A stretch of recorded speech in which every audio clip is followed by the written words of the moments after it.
This is question 1 from the 2023 A2 Pure paper from CCEA. It's generally a topic on radians.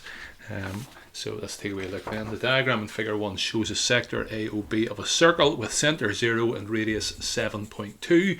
The angle AOB is 1.2 radians. Calculate the area of the minor sector AOB.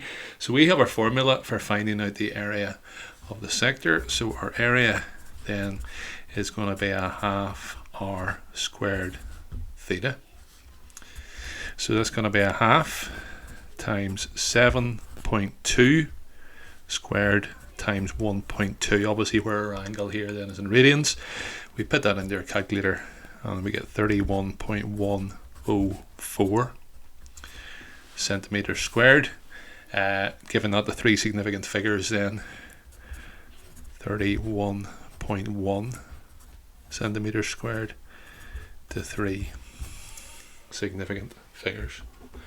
On to part 2. Find the length of the chord AB. So we have to find this distance here. We have a couple of methods of doing that. We can use the cosine rule. We know that's 7.2.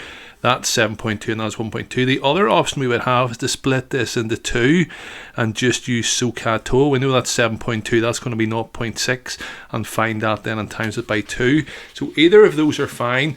I'm just going to go ahead then and use the cosine rule. So my cosine rule is a squared equals b squared plus c squared minus 2bc cos a.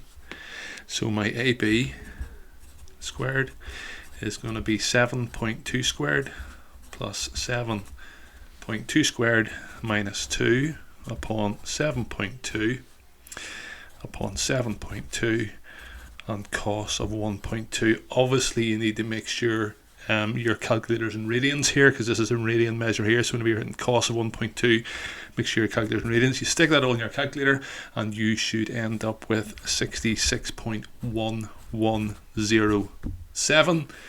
And finding the square root of that then, our chord AB, then is going to be 8.13. Of course, in the 3 significant figures.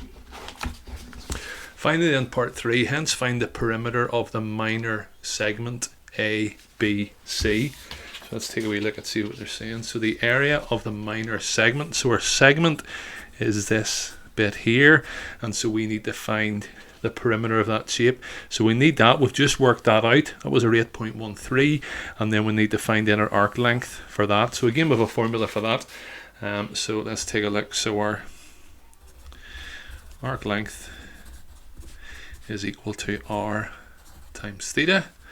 Our radius is 7.2 and our angle then is 1.2, and that gives me 8.64. Therefore our perimeter is going to be 8.64, which is my arc length, plus 8.13. That was my answer to my length AB that I worked out there in part 2. And the 3 significant figures in that gives me 16.8 centimeters.